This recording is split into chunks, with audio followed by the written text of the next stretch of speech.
Hello, everybody.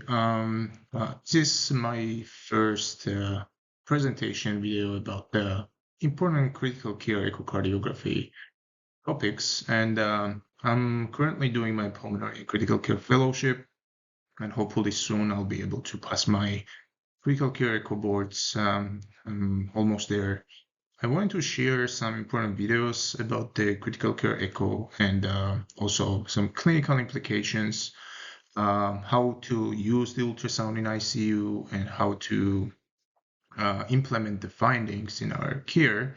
It's purely educational. I just want to touch base the topics which we usually see, and I think the ultrasound is an important tool to have in ICU, and it's been my main kind of interest since my student years, to learn about the ultrasound and how to use it daily. So we'll briefly go towards to our presentation right now and discuss the very important topics in ICU, which includes LVOT VTi, which is velocity time integral, and LVOT diameter, so it's left ventricular outflow tract, stroke volume, cardiac output, and how to use that information clinically. I expect that the learners will have some kind of basic ultrasound skills and understanding of the basic views, including four chamber, apical four chamber, or apical five chamber, or parasternal long and short axis, subcostal, and so on. So let's get started.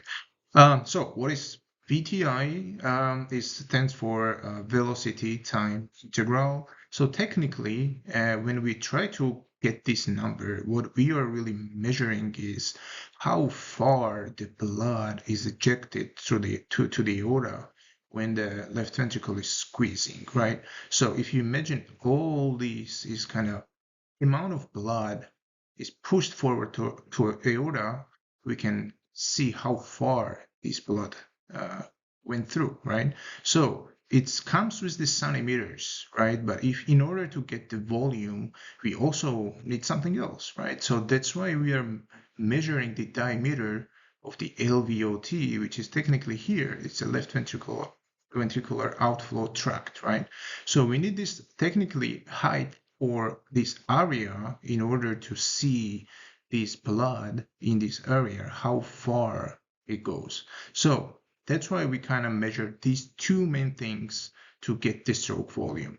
So VTi and LVOT diameter. The main formula you guys need to memorize is pi r squared. And we know from the math, from the high school, I guess, that pi is 3.14, and R stands for radius, right? So when we get the diameter here in the LVOT, we need the half of it, right? Because we know the radius is going to be half of the diameter, right? That's an easy way to get this number.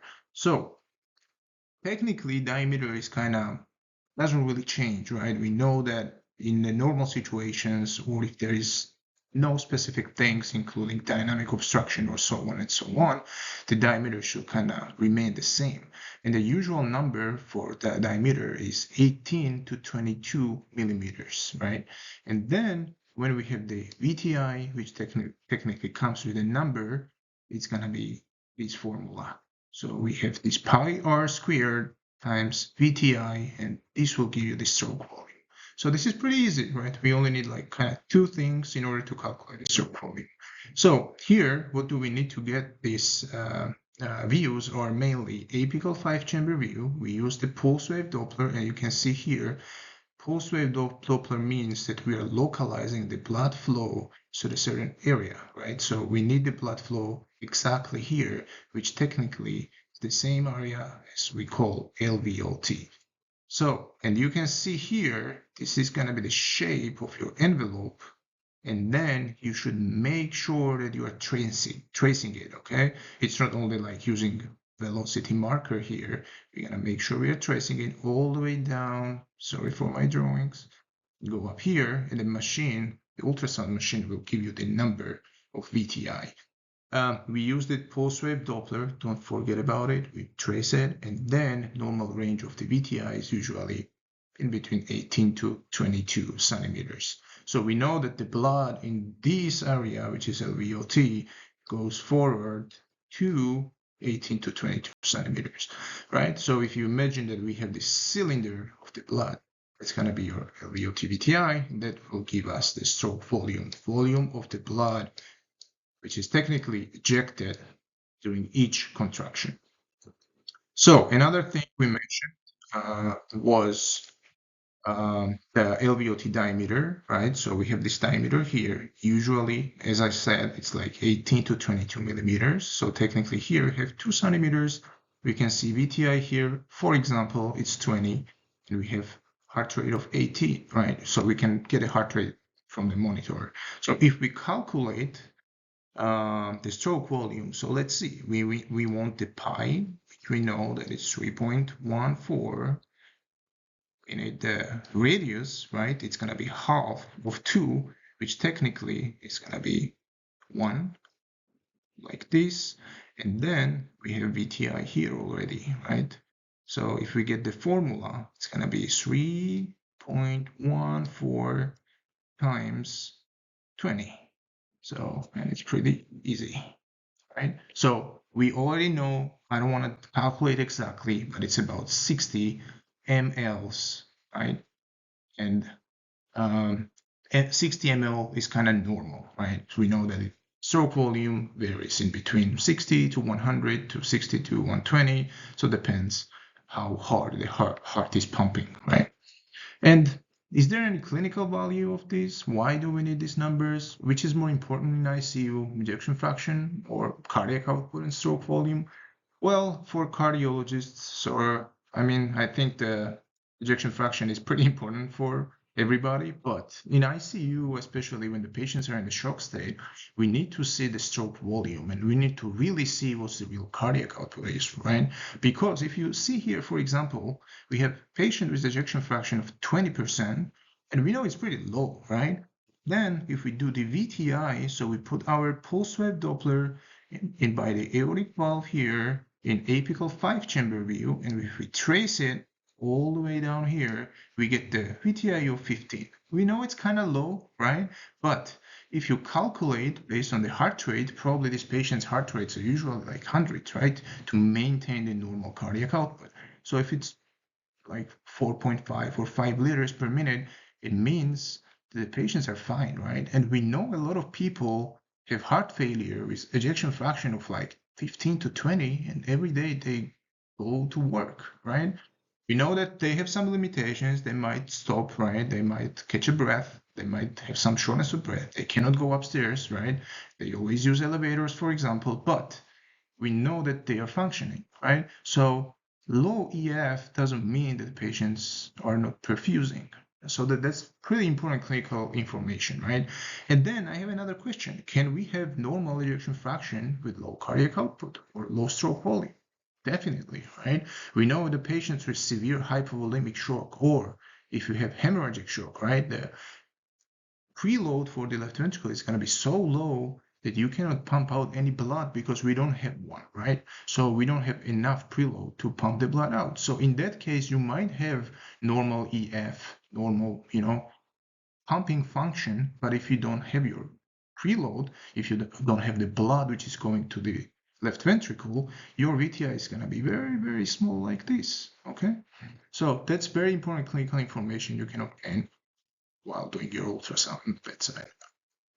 And here, there's the studies, right? We want to check if we measure the VTi and we know that it's 18, does it really correlate to the certain amount of blood ejected from the heart? Actually, there is, and there is a study from here. It's pretty good if you want to go ahead and read about it, but you can see the stroke volume. If it goes up or this way, you can see the VTi also goes up. And this is very good information because we can see the variation in VTi, which can technically correlate very well to the stroke volume variation, right? And we know that the stroke volume variation in ICU is pretty important, especially for the, when we check for possible fluid volume responsiveness, right? And we have certain numbers to look for. And here, for example, we have LVOT VTi increased by 12% can predict technically fluid responsiveness. Does it mean the patient really, need the fluid? not necessarily, but we know that they might respond if they need fluid, right? So it depends on other clinical findings, including, like pulse pressure variation, or we check the IVCs and all, and we examine the patients, they have this capillary refuel, do they have dry mucous membranes, and all this clinical information. We use all these ultrasound findings with other findings, never alone. Okay, so it's very important clinical information as well. But we should never forget the limitations. So we might make some errors while we are trying to get the images, right? So we're gonna make sure that we have adequate, good views while we are doing ultrasound. Or we measure the LVOT diameter, and we don't do the proper measurement, we know that we are squaring up the numbers. So technically our errors is gonna be squared up, right? So I wanna make sure we zoom into the LVOT, we see the borders exactly like this. Then we know that we gotta measure like perpendicular, right, line in order to get the adequate measurement.